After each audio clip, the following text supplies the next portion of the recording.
잠깐 제가 강의를 듣고 권리 분석을 하면서 스피드 옥션을 보잖아요. 유찰이 많이 된 물건이 있는데 그런 걸 하는 게 좋죠.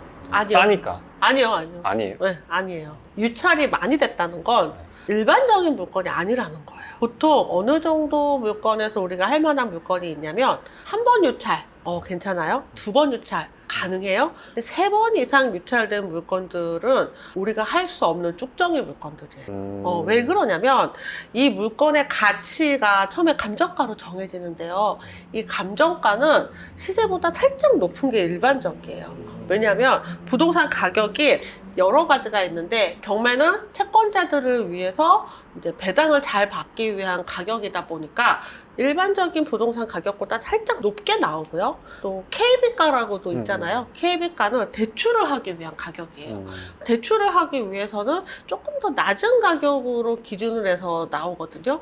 그리고 뭐 중개사들이 올리는 호가도 있고 실거래가도 있고 여러 가지 가격들이 있는데 감정가는 그 모든 가격보다 살짝 높은 게 일반적이다 보니 시세보다 조금 높은 게 사실이거든요. 근데 지금은 어떤 거는 감정가 넘게 낙찰이 되는 물건들도 있어요. 그게 왜 그러냐면 6개월 전에 감정을 하다 보니까 그동안 가격이 오른 거죠.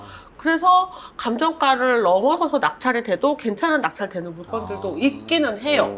그런데 대부분은 한 번 정도 유찰이 돼야 적정한 최저가가 나오는 거예요. 그래서 한 번 유찰된 물건들 중에서 이 이상을 얼마를 써도 된다라는 물건들이 좀 많이 있는 게 사실이고요. 어떤 물건은 가격이 감정가가 너무 높게 되어 있는 거예요.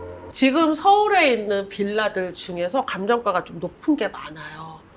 감정 자체가 조금 왜곡돼서 높게 되어 있는 거죠. 그러면 얘가 한 번 유찰이 돼도 적정 타이밍이 아닌 거예요. 두 번 유찰이 됐을 때 적정 타이밍이 나오는 거예요. 이때 이제 그 최저가 이상을 써야 되기 때문에 한 번 유찰됐는데도 그 최저가가 시세보다 그렇게 싸지 않다. 그럼 아무도 입찰 안 하겠죠. 한 번 더 유찰이 되면은 이제 최저가가 시세보다 저렴하게 됐을 때 입찰에 참여를 하는 거죠. 시세, 감정가 이런 것들을 다 신경을 쓰고 그 다음에 이제 유찰 이런 것도 확인을 하고. 근데 이제 세 번까지 유찰이 됐는데 이제 시세보다 적정하다 이런 거는 별로 없거든요. 아무리 감정가가 높게 나왔다 하더라도 절반 이상 유찰이 된다는 건 시세보다 더 많이 차이가 나게 될 거고 이미 이제 절반까지 두 번 이상 세 번째 유찰이 됐다는 건 이 물건에 결정적인 하자가 있을 경우가 많아요. 하자. 네. 하자라는 건 대항력 있는 임차인, 우리 권리분석 공부했잖아요. 대항력 있는 임차인이 보증금을 다 받아야 되는데 그 물건의 가치보다 보증금이 더 크기가 크다. 그러면은 우리가 낙찰을 받아도 내 낙찰가 상관없이 이 임차인의 보증금을 내가 인수해야 되는 경우들이 있거든요. 그러면 그 물건은 입찰할 수가 없는 물건이에요. 그래서 입찰을 할 수 있는 물건은 1회, 2회 정도. 2회. 3회까지 가는 것들은 낙찰 받을 수 없는 물건들이 좀 많아요. 그럼 필터링을 할 때 아예 그냥 2회까지로 끊고 보는 게 낫겠네요. 뭐 그래도 괜찮죠. 저는 전체를 다 봐요. 추이를 보기 위해서 얼마나 많은 물건들이 그 이상 그 대항력 있는 임차인 인수 물건들이 많은지 이런 것까지 다 보기 위해서 하고 있기는 하지만 뭐 굳이 안 보셔도 괜찮을 것 같아요. 그래서 신건 1회, 2회 정도까지만 보셔도 괜찮습니다. 그리고 제가 물건을 볼 때 아예 그 빨간색 글씨가 있는 것들은 안 보게 되더라고요. 보셔야 돼요. 빨간색 글씨, 대항력 있는 임차인, 뭐 중복 사건 이런 것들 아무 상관없어요. 그냥 그렇다라는 걸 알려주는 거예요. 사실을 알려주는 거고 그런데 불구하고 내가 이제 권리 분석을 할 수 있으면 되는 거죠. 그런 빨간 글씨가 있는 물건들 중에 괜찮은 물건들이 많거든요. 오히려 경쟁률이 좀 낮을 수도 있겠네요. 어렵다고 생각을 하니까. 뭐 완전 초보라면 작가님처럼 완전 초보라면 빨간 글씨 있는 걸 다 걸로 봐야 되니까 그런 사람들은 이제 조금 더 배제할 수 있겠죠. 근데 보통은 경매하시는 분들은 그런 거 개의치 않고 다 하시기 때문에 아마 작가님도 한두 달 정도 하시다 보면은 이게 빨간 글씨였는지도 잘 기억을 못 하실 거예요. 네. 이게 빨간 글씨인지 까만 글씨인지 저는 잘 안 보이거든요. 네. 알겠습니다. 또 권리분석 하시면서 궁금하신 점이 있으세요? 그럼 작가님, 그럼 대항력 있는 임차인이라고 적혀있는 물건을 해도 된다 하셨는데 그 이유를 한번 설명해 줄 수 있을까요? 대항력 있는 임차인이 배당을 받으면 돼요. 배당. 네.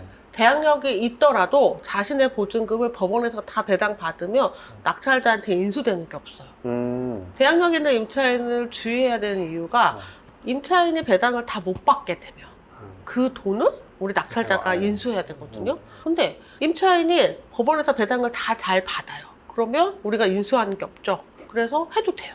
그리고 최근에는 그런 물건이 많아요. 대항력 있는 임차인이 있는데 이 보증금이 집의 가치보다 더 커. 그래서 낙찰자가 인수를 해야 되는 물건이 진짜 많아졌거든요. 그럼 우리는 입찰을 못 하잖아요. 그러면 얘는 계속 유찰이 되는 거예요. 낙찰 받을 수 없는 쭉정이 물건이 돼요. 그럼 계속 유찰이 되면은 나중에 1%까지 막 떨어지고 이렇게 되거든요. 그럼 결국 어떻게 돼요? 그 물건은 경매에서 사라지고 임차인은 돈 못 받고 결국은 그냥 뻘짓이 되는 거잖아요. 그게 제일 궁금했어요. 유찰이 많이 되면 나중에 어떻게 되는 건지. 네. 그러면 임차인한테 물어봐요, 법원에서.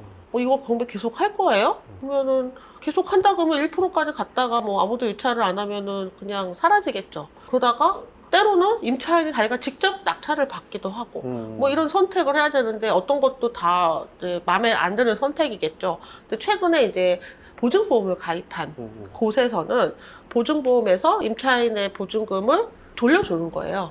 보증보험을 들었으니까 돌려주고 임차인은 법원에서 배당받는 게 아니라 그 보증보험에서 주는 돈을 받아서 이사를 가는 거죠.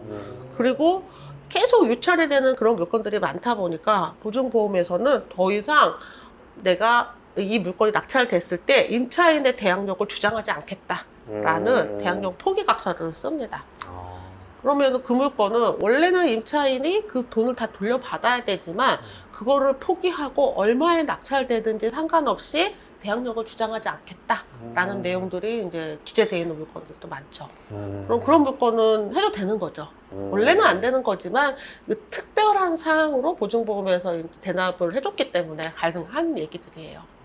그래서 일단 처음에는 그런 물건들은 보되 좀 쉽게 접근을 하려면은 그런 것들이 없는 물건으로 정하는 게 그냥 다 그렇죠? 하시는 거예요? 다요? 네. 다요? 그냥? 알겠습니다. 네, 그냥 다 하시는 겁니다. 알겠습니다. 그런 거 가리지 말고. 네. 1회 유찰, 2회 유찰됐을 물건들 중에서 임차인이 이제 대항력이 있더라도 다 배당받는 물건들은 다 괜찮아요. 네. 임차인이 배당을 못 받아서 낙찰자가 인수해야 되는 물건만 안 하시면 됩니다. 배당을 잘 봐야겠네요. 네. 네. 우선 변제권이에요. 우선 면제권. 네. 용어들은 제 머릿속에 기억이 돼 있는데. 용어를 이제 아셨으니까 네. 개념 정리를 하시고 이제 물건으로 연습하시면 돼요. 그리고 빨간 글씨가 있는 물건들 중에서 기회가 있기 때문에 다 하셔야 기회가 있다. 네. 또 하다 보면 또 궁금한 점 많이 생기실 거예요. 네. 그때 또 물어봐 주세요. 알겠습니다.